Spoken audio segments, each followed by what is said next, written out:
¿Qué tal la reunión?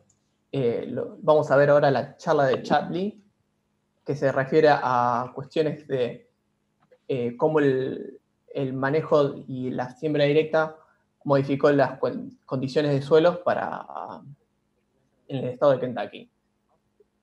Chadley es un investigador, hizo su bachelor en agricultura en Bel College, después un máster en agronomía y un doctorado en ciencias del suelo y cultivo en Michigan. Es un extensionista y profesor en cultivos de grano en la Universidad de Kentucky y director del nuevo Centro de Grano y Forraje de Excelencia, una inversión de $30 millones para la producción de investigación en agricultura en Kentucky. Este centro de investigación se basa en la agricultura intensiva y la calidad ambiental.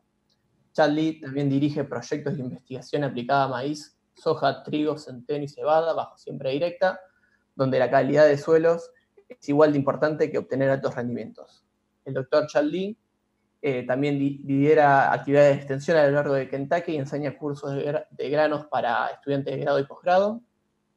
Ha visitado en numerosas ocasiones Argentina y ha vivido por 4 meses en Venado Tuerto junto a su familia, a pesar de no saber nada de español. Por su paso por Argentina, Chadley ha visitado varios grupos CREA, la oficina de Presidio, ha asistido a varias reuniones organizadas por estas asociaciones y ha liderado 3 grupos de productores que han visitado la Argentina.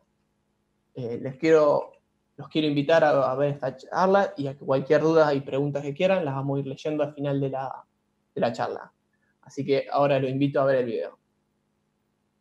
Hello, I'm Chad Lee at the University of Kentucky. Hola, soy Chad Lee de la Universidad de Kentucky. Es un privilegio hablarles sobre los cultivos cubiertos en sistemas cerealeros.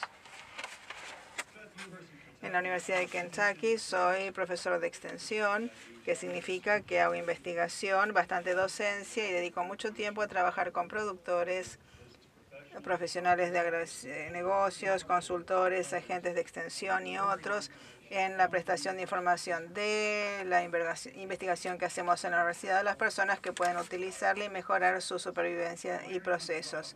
Soy ingeniero agrónomo, trabajo en distintos cultivos, trigo, centeno, algo de cebada, maíz, etc. Y también soy director del Centro de Excelencia de Granos y Forrajes, que es un grupo bastante nuevo, muy interesante en la Universidad de Kentucky. Me pueden encontrar en Twitter, en Kentucky Crops, @Kentucky Crops. También recientemente llevamos a un grupo de productores a la Argentina y visitamos a uno de mis colegas, Lucas, y su personal y su grupo de alumnos y también distintos productores.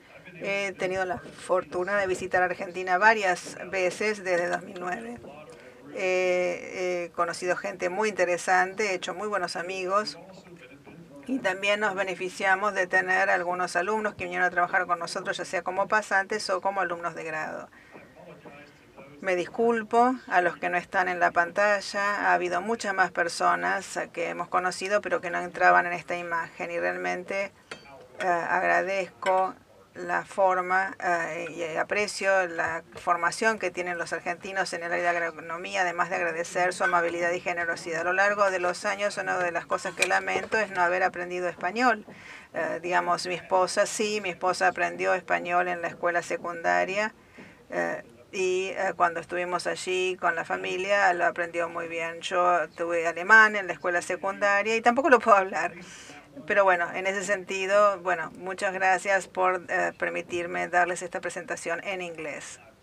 Y me disculpo nuevamente por no haber aprendido español como para poder disertar en ese idioma. Para aquellos que quizás no lo sepan, Kentucky está al sur de los estados de Illinois, Indiana y Ohio. Está al norte del estado de Tennessee. Es donde se detuvieron los glaciares, que es lo que hace que nuestro paisaje sea un paisaje muy ondulado. Tenemos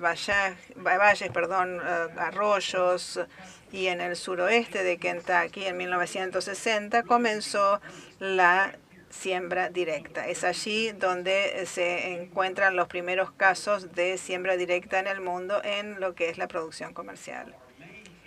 El principal campus de la universidad está en Lexington, Kentucky, en la zona del Bluegrass, donde también se crían caballos pura sangre. Y tenemos una estación de investigación en el oeste, muy cerca de donde empezaron esos primeros, digamos, trabajos de siembra directa. Y también se trabaja con cultivos en hileras en esa parte del estado. He trabajado en ambos lugares. De hecho, en Princeton acabamos de inaugurar un nuevo edificio de 3.700 metros cuadrados de superficie, que es una renovación y expansión. Tenemos más de 60 profesores, alumnos de grado y empleados que trabajan allí con muchos departamentos, y se han agregado, gracias a los productores de Kentucky, hemos agregado 100 hectáreas de campo de suelos excelentes para poder seguir haciendo investigación en materia de granos. Estamos muy contentos con estos avances. En Kentucky se cultiva maíz mediante la siembra directa, también trigo y soja con siembra directa. Como en la Argentina hacemos maíz, después trigo, después doble cultivo, una segunda vuelta de soja. De hecho, gran parte de esa investigación que se hizo en doble cultivo se hizo en Princeton, en esta región del estado. Y todos sabemos para ahora que la siembra directa reduce la erosión en estos campos ondulados. También tenemos muchos campos que tienen ríos, arroyos, agua que fluye, que es la que delimita, digamos, los campos. Entonces, proteger el agua para nosotros es muy importante.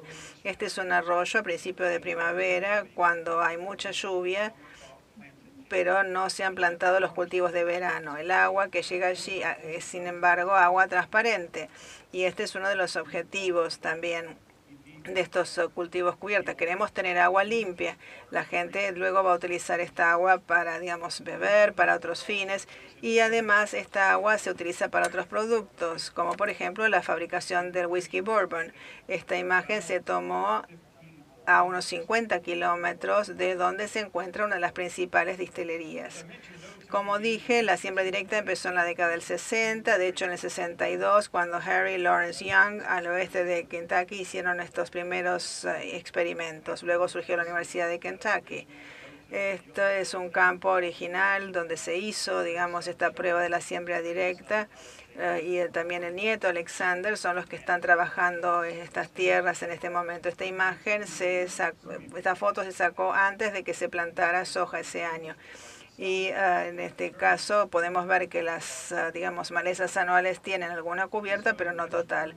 Quiero reiterar una vez más que se empezó, digamos, la siembra directa recién en 1962. Los productores de Kentucky y la Universidad de Kentucky trabajaron juntos, fueron los primeros en crecer, digamos, en cultivar, maíz a escala comercial con siembra directa.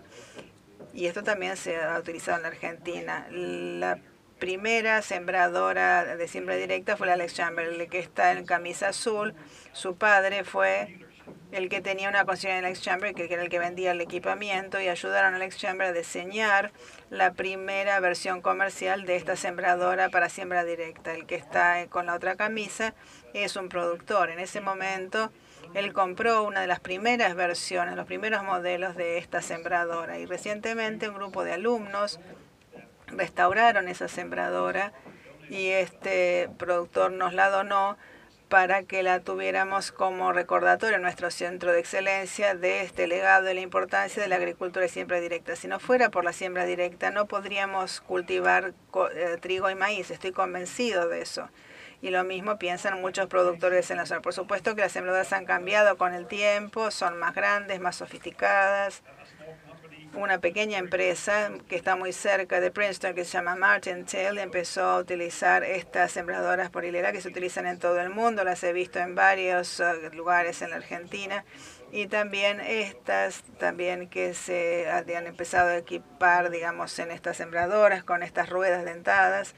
Y esto ha sido un gran avance del punto de vista de la siembra directa. Y también la incorporación de los cultivos cubierta. Volviendo a la siembra directa, hicimos estudios en el área de Lexington durante más de 40 años, con los mismos terrenos sin siembra directa y con siembra directa. Y también hemos observado que a lo largo de esos 40 años, la cubierta, digamos, materia orgánica ha, digamos, ascendido en cuanto al nivel de suelo.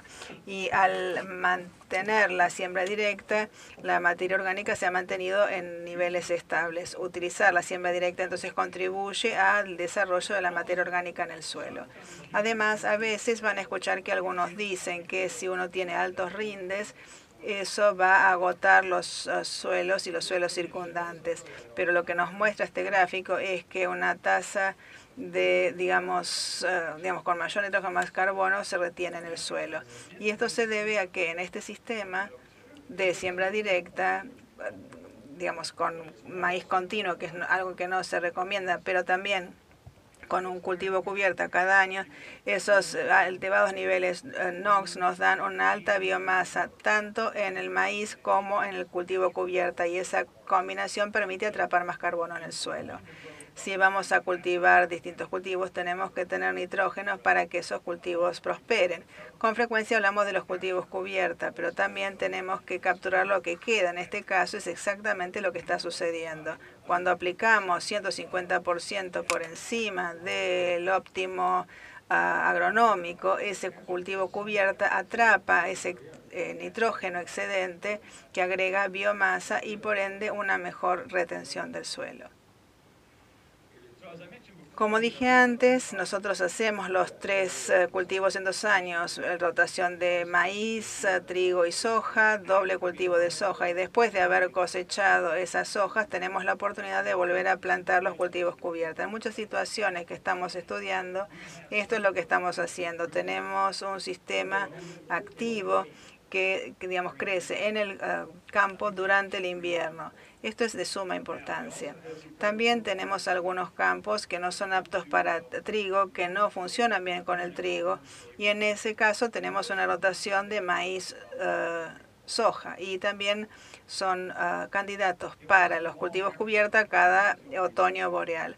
Esta es investigación hecha en la Universidad de Kentucky que empezaron a hacer mis predecesores sobre lo que son los cultivos cubierta. En ese momento se focalizaban en, digamos, la posibilidad de darle nitrógeno a los cultivos de cubierta. En este estudio se determinó que estos cultivos tenían que, digamos, crecer mucho en la primavera y en el verano y plantar, luego el maíz para que le aportara nitrógeno suficiente. Es un sistema que funcionó en cuanto al aporte de nitrógeno, pero no funcionaba en cuanto a que forzaba a plantar más tarde el maíz.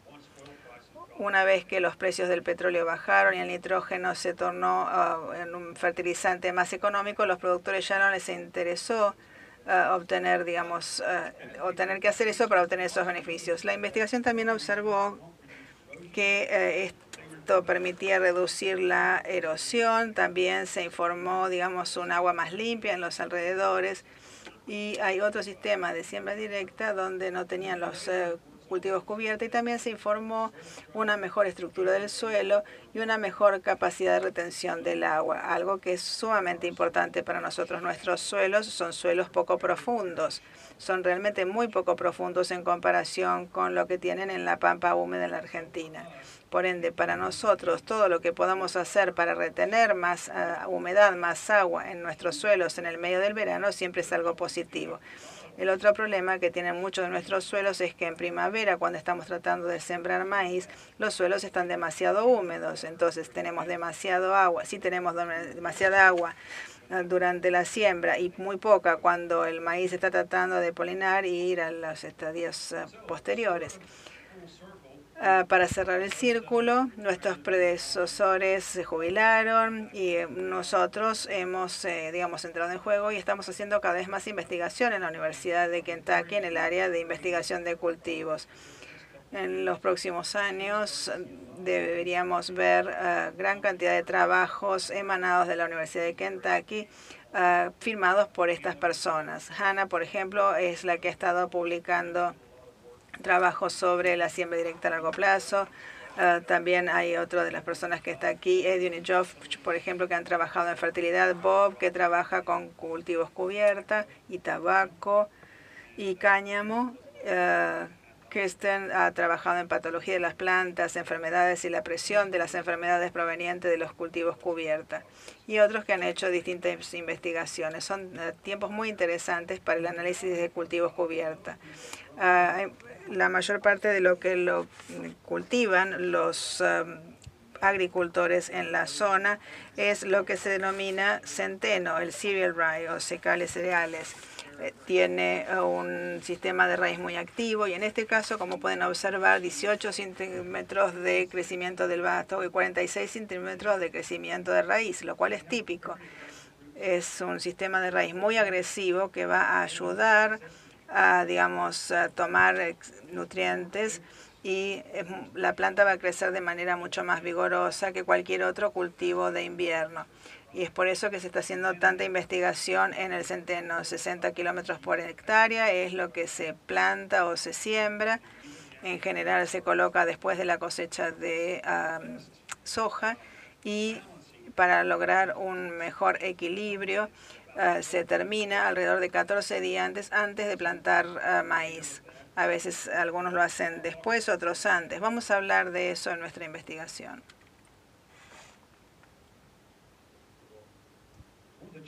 Uno de los desafíos con los cultivos cubiertos es el residuo. Tiene sus beneficios, pero también plantea un problema cuando tenemos, por ejemplo, un clima, digamos, nublado, húmedo en la primavera. Animales como, por ejemplo, las babosas, que son parecidos a las caracoles, pero sin la caza, surgen las babosas que se comen las plantas. En este caso, han destruido, como pueden ver, la densidad de plantas en este campo, lo que ha forzado a este productor a tener que plantar de nuevo maíz. Este es otro animal que es un ratón de campo. Es similar a un ratón común, no se oculta en el residuo y a veces, digamos, perdón, se oculta en el residuo y se come la planta de maíz y puede tener efectos devastadores. El residuo entonces plantea dificultades en cuanto a los animales que pueden estar ocultos allí. Hay productores que han querido terminar el centeno mucho más adelante. Este es uno, por ejemplo, que aplicó herbicidas 3 o 4 días antes del plantado y esta imagen se tomó un día después. El herbicida, digamos, el efecto del herbicida aún no es visible, pero si uno ve el campo 18 días después, el productor utilizó una aplanadora y pueden observar que destruyó el cultivo cubierta y en este caso el maíz surge por entre ese riesgo. Y esto es un alto riesgo para, como lo que decíamos, el ataque de babosas y de estos ratones de campo y también enfermedades. En este escenario en particular, después de 47 días, como pueden ver, este campo se ve fantásticamente bien. Este productor determinó que para este campo particular terminar digamos, el cultivo de centeno más tarde fue positivo, pero no en todos los casos es así y a veces, digamos, enfrentamos desafíos en este sentido. Otros productores se van al otro extremo. Dicen, yo no quiero para nada tener el cultivo de cobertura, así que lo terminan como 4 semanas antes. Para poder conseguir un stand mejor de su maíz. O sea, tenemos productores en ambos extremos del espectro. En realidad, ellos quieren proteger el suelo y prevenir la erosión. Pero todos estamos buscando la mejor manera de proteger el campo. Este productor le gusta tener el cultivo de cobertura para retener la humedad. Prefiere hacerlo de esta manera para tener un stand, una densidad, un porte de maíz más intenso. El otro problema es que todos los productores, ninguno está bien seguro de qué cantidad de nitrógeno quieren colocar. Esto es un desafío. Está el tema de la biomasa y del carbón que se quiere secuestrar y retener. Algunos de nosotros de la Universidad de Kentucky Son 8 productores que hicimos distintos estudios de investigación. Hoy voy a compartir uno de estos estudios, pero quiero que entiendan que estamos desarrollando estos estudios en conjunto con productores.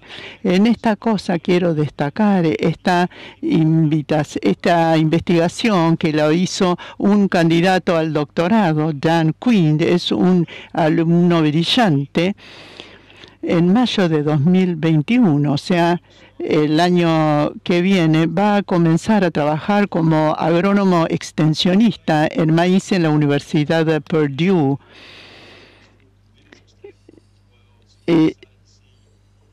Empezamos a verlo cómo empezó a trabajar y ahora que ha terminado su doctorado, probablemente va a empezar con este trabajo en la próxima primavera en Indiana, donde las condiciones son bastante desafiantes. Este comité está formado por mí, por Hannah Poffenhager. Hannah es coasesora y nos ha ayudado muchísimo en la investigación, en nuestros proyectos de investigación. Y su trabajo ha sido de crítica importancia. Digamos, todos los estudiantes nos han ayudado muchísimo. Esto es un proyecto de investigación. Esta fotografía fue tomada hace un par de años. Esta persona es de Brasil. Nicolás era un pasante de Argentina. Y después tenemos un trabajador de Michigan y Julia también es de Argentina, es graduada de la UB. Estuvo en Estados Unidos, después volvió e hizo un máster. Por suerte se quedó y me ayudó y nos ayuda a todos. Y realmente ella hace el seguimiento de todos los trabajos que hacemos en nuestros proyectos. Yo no podría hacer ningún trabajo de investigación si no la tuviera a Julia. Bien, entonces siempre hay preguntas. Surgen preguntas que las agrupé en 3 preguntas generales. Una, si el maíz que sigue a un cultivo de cobertura de centeno requiere más fertilizante nitrógeno, si nosotros retardamos la aplicación de fertilizante nitrógeno, ¿eso va a reducir la cantidad de fertilizante que necesitemos? Y finalmente, ¿necesitamos plantar más semillas por hectárea o incluimos fungicidas en el surco cuando plantamos maíz después de la cobertura? Esas son 3 preguntas muy importantes. Nosotros tenemos una cobertura de centeno que terminamos de 14 a 21 días antes de la siembra. O sea, se terminó el día de la siembra, o si no, puede ser sin ningún cultivo de cobertura en absoluto. Sobre esto, tuvimos en cuenta el tratamiento en el surco, de poner un fertilizante arrancador, de poner distintas dosis de fertilizante. Esto lo hacemos en la siembra o parte de esto lo hacemos con aplicación lateral, aproximadamente en la etapa V4 o V6 del cultivo. Esto es un cultivo de cobertura que fue terminado 21 días antes de la siembra. Ustedes fíjense que esto no se lo ve tan grande, pero sigue estando presente en el campo. Esto les da una idea de que en este lugar cómo se ve el cultivo de cobertura. Este es otro lugar en donde la terminación fue 21 días antes de la siembra. Acá vemos que tienen más crecimiento, pero esto nos da una idea de más o menos el tamaño de la cobertura. Así se ve el centeno cuando se termina el mismo día de la siembra, o sea, hay mucha más biomasa porque el cultivo está mucho más alto. Esto es parte del maíz con mucho residuo. Acá Julia está mostrando unas muestras de biomasa. Y también tenemos muestras de suelo para entender qué es lo que ocurre. Si nosotros analizamos la biomasa, yo les mando datos de 2 años de Lexington en 2019, 2018 y Glendale, que está entre Princeton y Lexington para 2019 y Princeton 2019. Ustedes pueden ver que el primer año tuvimos muy baja biomasa. En 2019 tuvimos mucha mejor producción de biomasa, y otra vez en Princeton en 2019 tuvimos muy poca biomasa. Eso quizá es por la humedad que había en el otoño y mucho más humedad en la primavera, lo que le da dificultad a la plantación de maíz. Esto estamos hablando de la etapa de crecimiento del maíz R1 o R2. Tuvimos que enfrentar desafíos durante toda la campaña realmente, pero podemos ver la relación total de carbono-nitrógeno. En el primer caso en Lexington en 2018 la relación es de 15:1 y lo mismo que en Princeton. En teoría las relaciones más altas de carbono-nitrógeno para esos dos lugares, Lexington y Glendale, indican que necesitamos poner más nitrógeno o que se puso más nitrógeno. Nosotros establecemos una dosis de nitrógeno óptima agronómica. Acá vemos los dos ejes, el eje Y y el eje X, y vemos en qué punto esta línea, esta curva se aplana. Esa sería la dosis de nitrógeno agronómica óptima. Lo que les quiero mostrar es en estos 4 sitios con entornos con ambientes distintos, tenemos estos gráficos de barra que nos muestran cómo son los cada escenario, cada ambiente. En este eje tenemos la dosis máxima de nitrógeno en caso que no había nada de cobertura, y las barras en rojo es cultivo de cobertura centeno. Y vemos que en algunos casos necesitamos o tenemos muy poco nitrógeno, pero sí mucho fósforo. Las barras celestes son las barras del fertilizante arrancador. Entonces, si la aplicación tardía de nitrógeno funciona, deberíamos tener una dosis óptima agronómica más bajo. Esto lo vemos en 6 de estas comparaciones.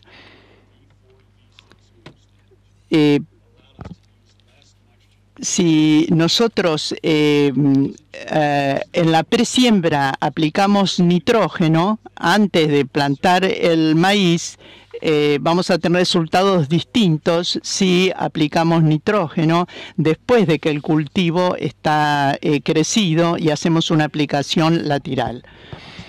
Ahora vemos cuál es la respuesta en términos de rindo al nitrógeno. Y esto tiene que ver con la cantidad de agua. Esto no incluye el de Princeton porque es una zona muy seca. Fíjense que la curva sin cultivo de cobertura es la roja y la curva celeste es con cultivo de cobertura. Acá vemos el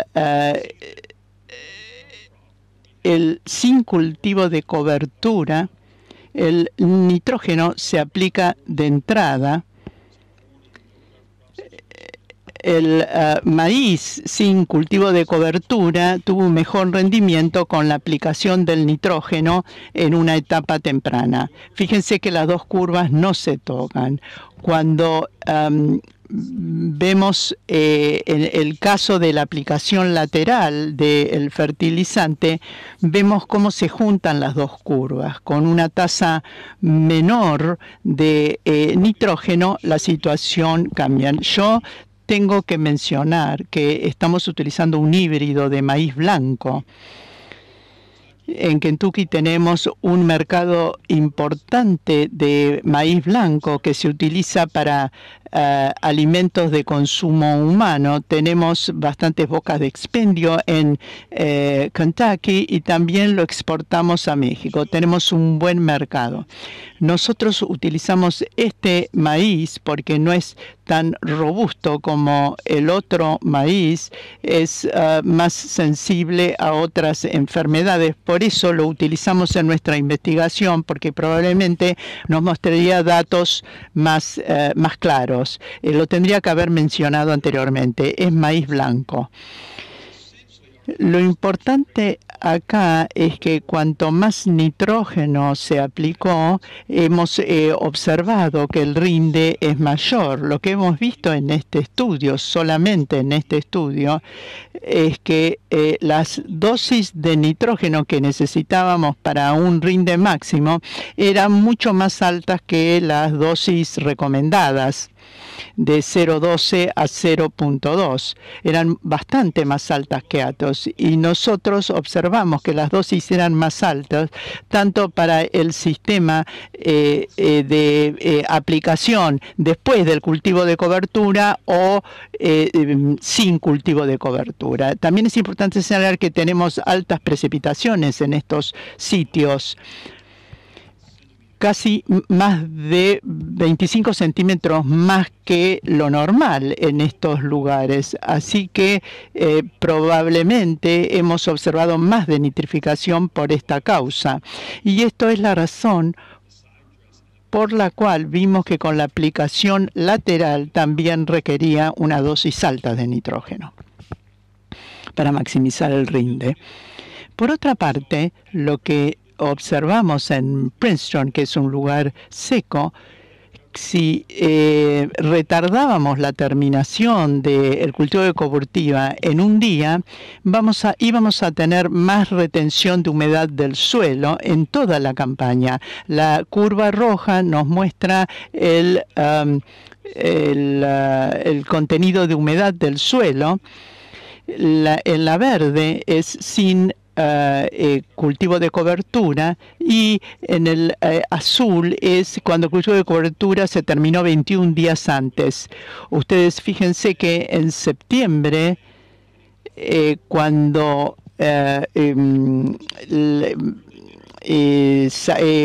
lo colocábamos un día después de la plantación, la retención de humedad es mucha más.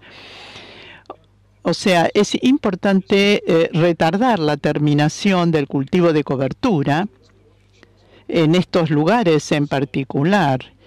En este caso, vimos que perdimos rinde si lo comparamos con los casos en que no teníamos ningún cultivo de cobertura. Pero otra cosa interesante acá, que nosotros consideramos la aplicación en surco, es decir, tenemos el fertilizante natural, el fertilizante colocado en el surco. Después en celeste tenemos el fungicida y en el púrpura no tenemos nada. Estos gráficos de barra nos indican distintas cosas. En esta aplicación retrasada de fertilizante no logramos demasiado. Sí, en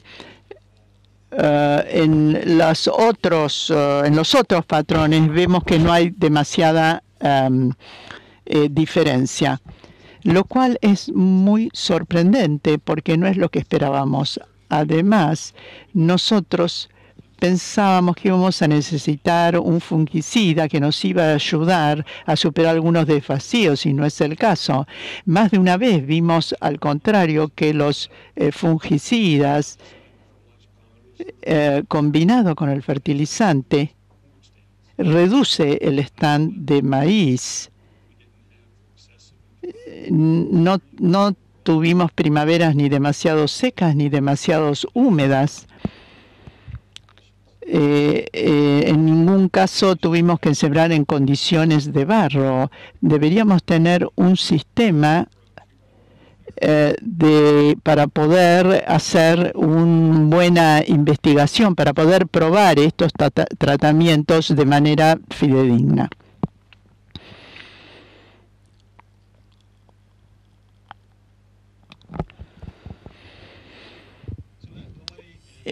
Esta terminación retardada, que también retarda la humedad del suelo, también retardando la terminación del cultivo de cultivo, vemos que se redujo la densidad de stand del maíz. Esos son los problemas. Lo que hemos observado de estos datos, de esta investigación, es que los cultivos de cultivos requieren más nitrógeno. Si vamos a hacer una aplicación lateral del nitrógeno, es mejor, porque no necesitaríamos tanto. No aumentamos la fertilidad, como han demostrado los datos. Por alguna razón, combinando el fungicida con el parcializante en el surco, no logró demasiados buenos resultados. Tenemos que seguir investigando por qué esto ocurre.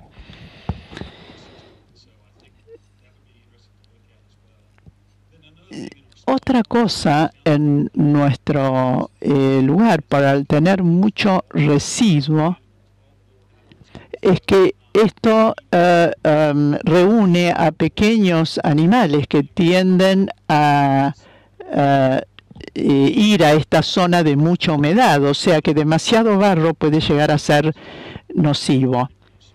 Pero sí nos ha ayudado a reducir la erosión y a poder regenerar la estructura del suelo. Puede ser que afecten el rinde en algunos casos, aunque si retardamos la aplicación de nitrógeno a dosis más altas, esto se puede llegar a recuperar. Por supuesto, esto requiere un manejo extra adicional. Tenemos que terminarlo en el momento justo y esto necesita ser parte de nuestro sistema y necesitamos... Yo creo que justamente a pesar de todo esto es importante que incluyamos en nuestra gestión, en nuestro sistema, a los cultivos de cobertura. En última instancia, lo que tenemos que hacer es equilibrar el costo con nuestras metas a largo plazo, implementando estos recursos, estas medidas. Con esto, entonces, les agradezco nuevamente por invitarme. Ha sido un placer para mí, pero espero que en el futuro pueda participar de esta reunión personalmente. En ese momento vamos a poder compartir más de cerca mis datos. Muchas gracias.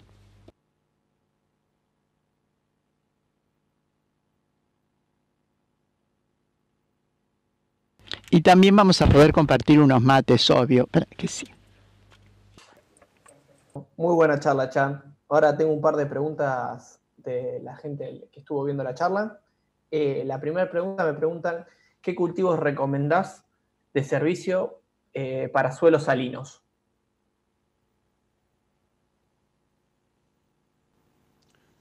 Well, El principal cultivo con el que trabajamos y que preferimos es el centeno, porque tiene un sistema de raíz más fuerte y trabaja de manera extensiva en el suelo. Otro sería, digamos, trigo y cebada, que también son aceptables. Hemos hecho un poquito de investigación con trébol y otras especies que seguramente son buenas también, pero el desafío radica en el aspecto económico. En este momento, el trigo, el centeno, la cebada son probablemente los cultivos más económicos entre los cuales elegir. Y como resultado de eso, la mayor parte de los productores están trabajando con esos tres cultivos. Es por eso que estamos investigando en esto. Lo que yo estoy haciendo específicamente es ver qué es lo que están usando los productores en este momento y cómo manejarlo para obtener mejores rindes. Tengo colegas que han trabajado con otras especies para, digamos, control de malezas y otras cosas. Pero de nuevo, en este momento el gasto de los otros cultivos hace que sea difícil que sea un elemento, digamos, que los productores elijan.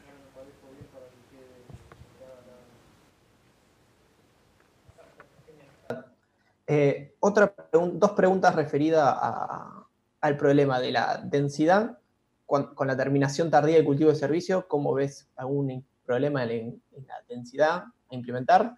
Y otra es si tuviera algún otro problema con esa cantidad de rastrojos para implementar esa determinada densidad.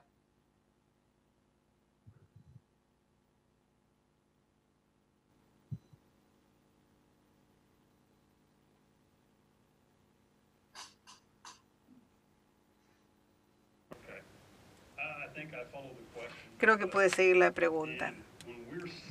Cuando estamos plantando 60 kilogramos de semilla por hectárea, eso nos da una densidad adecuada como para cubrir el suelo y atrapar los nutrientes.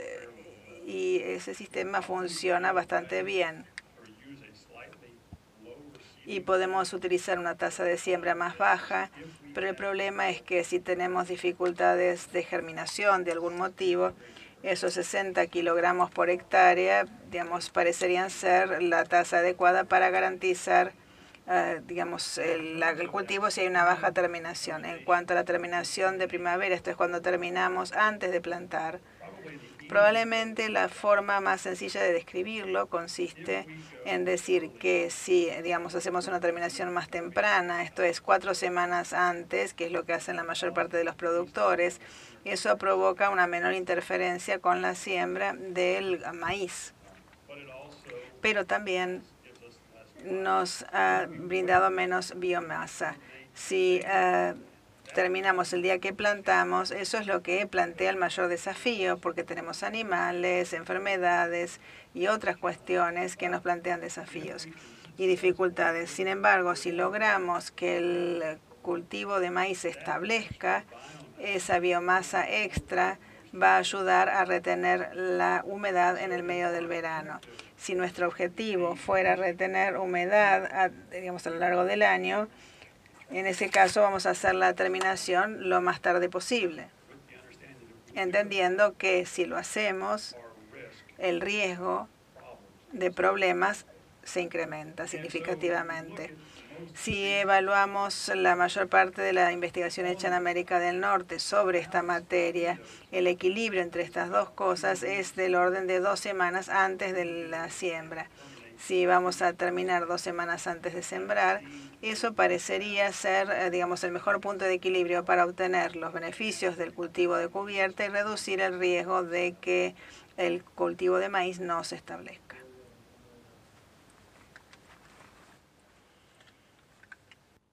Perfecto, Chad. Acá tengo otra pregunta que me preguntan cómo cambia la dinámica de nitrógeno la introducción de los cultivos de cobertura como centeno antes de maíz. Si estudiaron alguna cuestión de inmovilización, por ejemplo, con esta relación de carbono-nitrógeno que ustedes hablaron.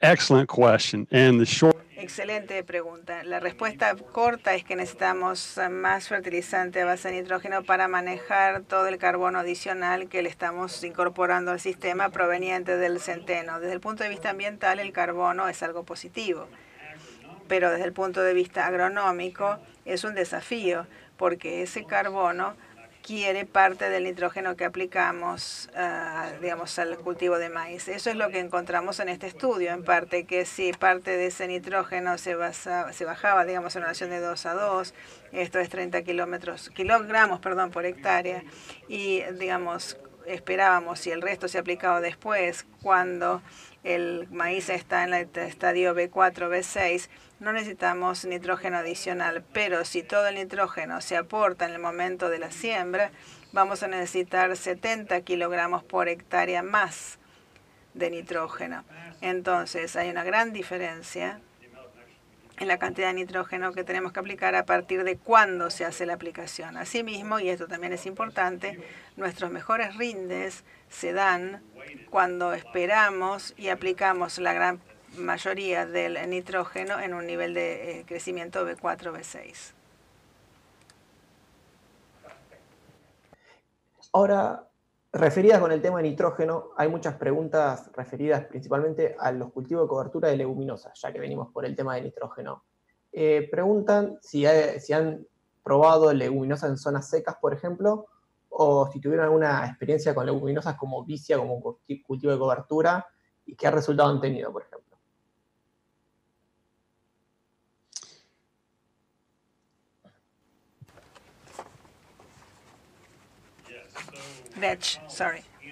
Mi colega Hannah y Josh, que digamos yo mencioné antes en la presentación, están evaluando el uso de trébol mezclado con centeno. Están viendo el centeno solo y luego esta mezcla de centeno-trébol. Esta combinación parecería no inhibir el fertilizante a base de nitrógeno como lo hace el centeno solo. Si vemos, digamos, el manejo a largo plazo del nitrógeno, eso es quizás lo que deberíamos considerar. Esto es mezclar el centeno con el trébol, minimizar la interacción con el nitrógeno después y recurrir al cultivo de cubierta. Nuestros productores aún no lo están haciendo, insisto, por dos motivos. Por un lado, porque el trébol es más caro que el centeno y además porque los productores no tienen la certeza de cuál es la penalidad, esto es cuánto nitrógeno extra tienen que aplicar. Si observamos el escenario a partir de la investigación hecha por Dan, si se aplica todo ese nitrógeno inicialmente, en ese caso probablemente se va a pagar por el costo de la semilla, del trébol, la legumbre, y no plantar y no aplicar, se corrige, el fertilizante a base de nitrógeno adicional. En ese escenario va a pagar por plantar el trébol. En ese estudio, si se espera y se aplica el nitrógeno en forma lateral, ya no vamos a tener ese problema.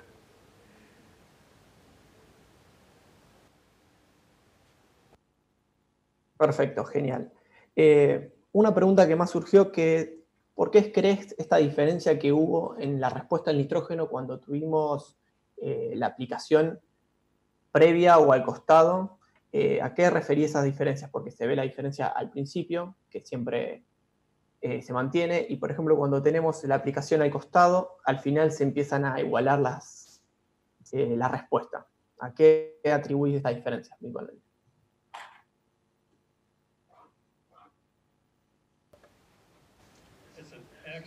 Excelente pregunta. Y vamos a necesitar investigar más al respecto. Lo que creemos es que para el momento en que llegamos a esa aplicación lateral, una cantidad suficiente de la biomasa del centeno ya se descompuso. Recuerda que aplicamos 30 kilogramos de nitrógeno por hectárea en una relación de 2:2 en esos estudios.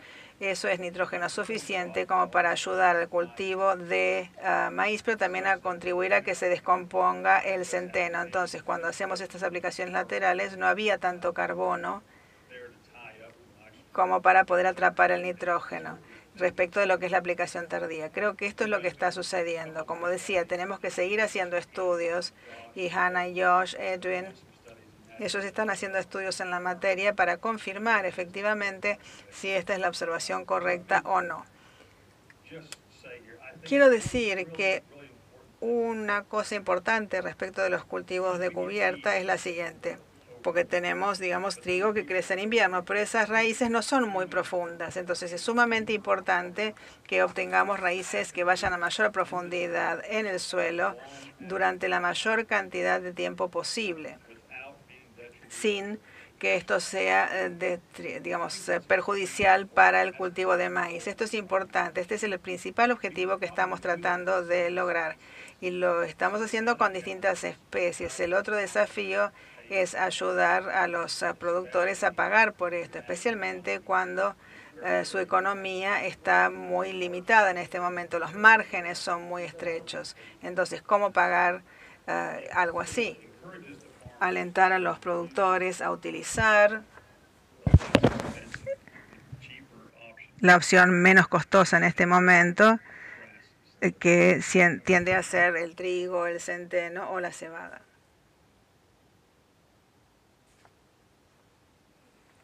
Perfecto.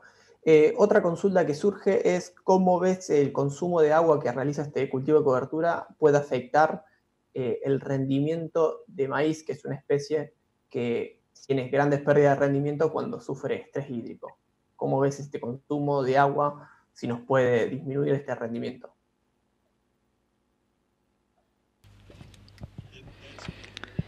Muy buena pregunta. Y yo creo que por lo que vimos en nuestros estudios en tierra, en nuestro caso, terminábamos el centeno de 2 a 3 semanas antes de la siembra o el mismo día de siembra.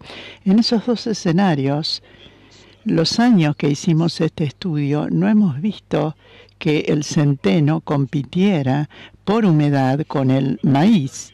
Pero es muy buena la pregunta, porque no queremos que el cultivo de cobertura se transforme en una maleza. Entonces, de hecho, si mirás la terminación tardía, es decir, en el día de la siembra, en un lugar seco mantuvimos más humedad con esa mayor cultivo de cobertura de centeno. En algunos casos tratamos de producir humedad antes. Para algunos productores eso es un beneficio, terminar el centeno el día que se siembra o al día siguiente. Si ese suelo, digamos que ese suelo va a estar más seco en una primavera húmeda, pero si tuviéramos una primavera húmeda, a lo mejor la cubierta de centeno, la cobertura de centeno, generaría más humedad. Nosotros tenemos en todos lados una primavera húmeda.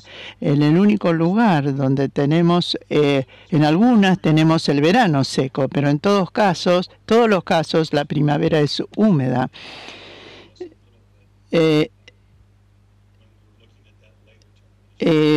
Quizá a veces cambia según sea el momento de la terminación, pero la pregunta es buena. Voy a preguntar otra vez a contestar sobre el tema de la maleza. Yo creo que si esto se resiembra en un suelo seco, creo que voy a querer terminar el cultivo de cobertura lo antes posible. No hicimos prueba de eso, así que no te puedo decir exactamente datos, resultados. Simplemente es un razonamiento que estoy haciendo de lo que habría que hacer en semejante escenario.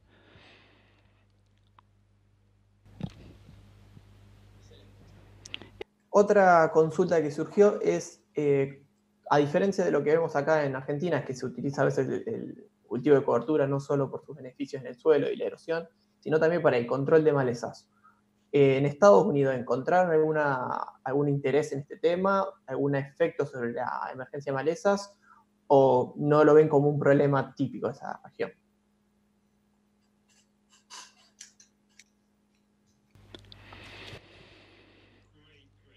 Buenísima la pregunta. Como mi colega Aaron Haramoto, que se lo mostró, analizó el tema de las malezas. Así que ella analiza el tema del cultivo de cobertura desde ese punto de vista, cómo utilizar la cobertura para poder usarlo como un programa herbicida. Nosotros vimos diferencias en el control de malezas con o sin cultivo de cobertura. Si terminamos el cultivo de cobertura y en primavera aplicamos un herbicida residual en el suelo, logramos un control de maleza similar. Una observación que hicimos en particular con centeno es que si reducimos la maleza, por ejemplo, la coniza o hierba de caballo, que es un problema en Argentina, en nuestra región esa maleza es resistente al glifosato. Entonces, todo lo que podamos hacer para suprimir esa maleza es bienvenido. Hay otros estudios que demostraron que el cultivo de cobertura reduce la población de malezas. En realidad, en nuestros sitios no hemos visto mucho de eso, pero hay estudios que lo demuestran. Yo creo que esa pregunta es válida porque aunque no hagamos una aplicación de fertilizante, es mucho más fácil controlar el cultivo de cobertura que controlar las malezas. Así que creo que poniendo el cultivo de cobertura en el campo, nos va a resultar mucho más fácil controlar el cultivo de cobertura que las malezas en nuestro cultivo de maíz o lo que fuera.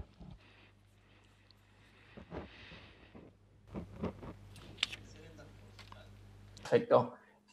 Otra consulta que surgió recién es, en caso de realizar una aplicación particionada de nitrógeno, ¿qué proporción aplicarías temprano o a la siembra y qué proporción en B6, en un estadio un poco más adelantado? ¿O harías todo después, digamos?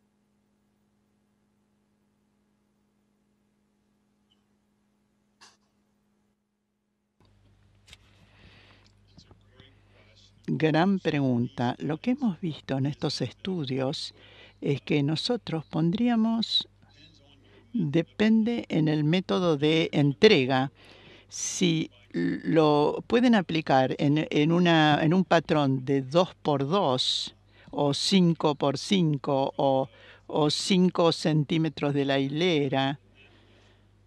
Si ustedes siguen este método, si ponen 30 kilogramos de nitrógeno por hectárea y después esperan hasta la etapa V4 o V6, pueden aplicar el resto. Pero hay algo importante. En nuestros estudios, en casi todos los lugares donde hicimos esto, utilizábamos un nitrógeno líquido o diluido al 32 por mes. Al 32%. Usamos nitrógeno DAM. Cuando la planta está joven, está bien ponerlo después, pero hay que pensar cuál es el momento correcto.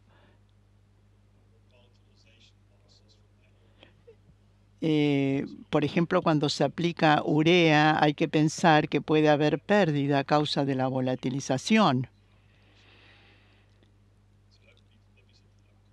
Esto es algo que yo consideraría en este caso. No es algo que hayamos comprobado en nuestros ensayos, pero es para tenerlo en cuenta. La otra opción sería hacerlo en el surco. Pero si se hace de esa manera, no se puede poner más de 3 a 5 kilos de nitrógeno por hectárea en el surco, porque no queremos poner en peligro la integridad de la semilla poniendo demasiado. En ese caso, esto sí lo estuvimos estudiando. Nosotros probamos haciéndolo 5x5 o haciéndolo en el surco. Yo si lo haría en el surco esperaría que esté en la etapa V5, V6 para agregar nitrógeno. Tenemos otras etapas donde este método funciona muy bien y hoy lo mostré en algunos estudios. Una cosita más, yo entiendo que lo que estoy diciendo acá es lo que funciona agronómicamente, puede no funcionar bien en términos logísticos y puede ser algo difícil entrar al campo y poner un poquitito de nitrógeno en la planta y esperar y volver más tarde cuando esté en una etapa V5, V6. A lo mejor no es tan fácil hacer eso, pero eso sería una práctica muy común. Es una práctica muy común en nuestro país y a nosotros nos ha ayudado a reducir la pérdida de nitrógeno en términos generales.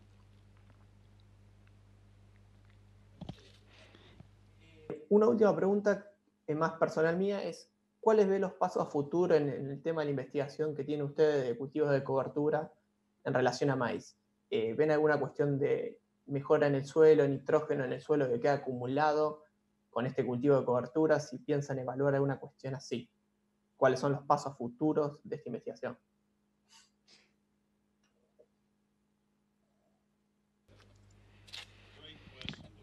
Muy buena pregunta, Lucas. En los últimos 2 años hemos cosechado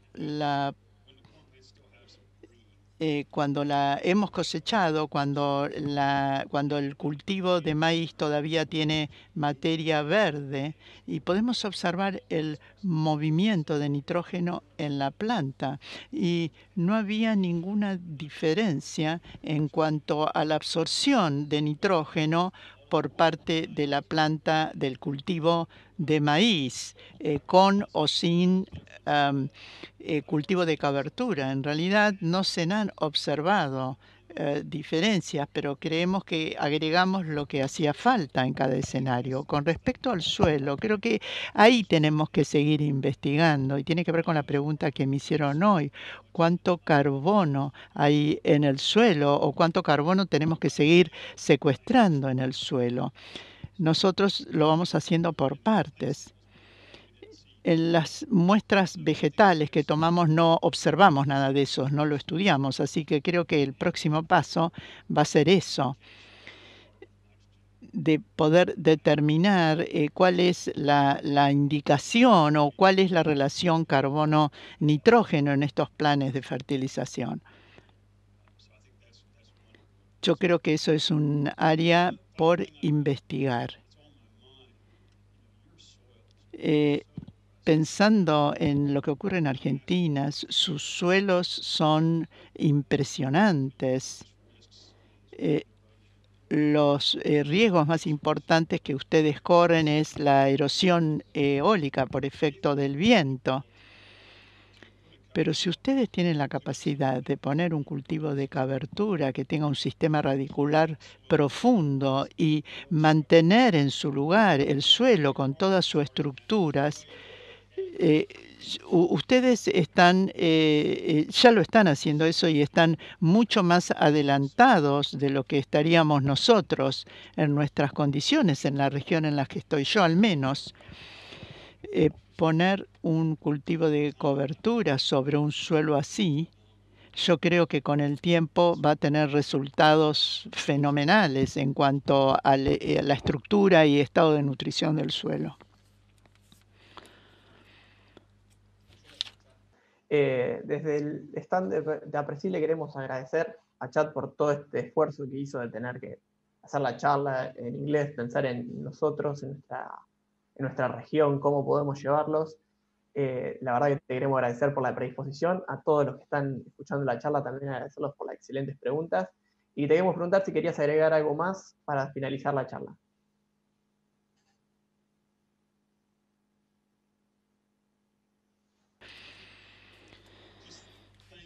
Simplemente agradecerles mucho por la invitación. Me hubiera encantado estar allí en persona. Espero que cuando superemos esta pandemia, en algún momento en el futuro, pueda volver y visitarlos. Muchas gracias.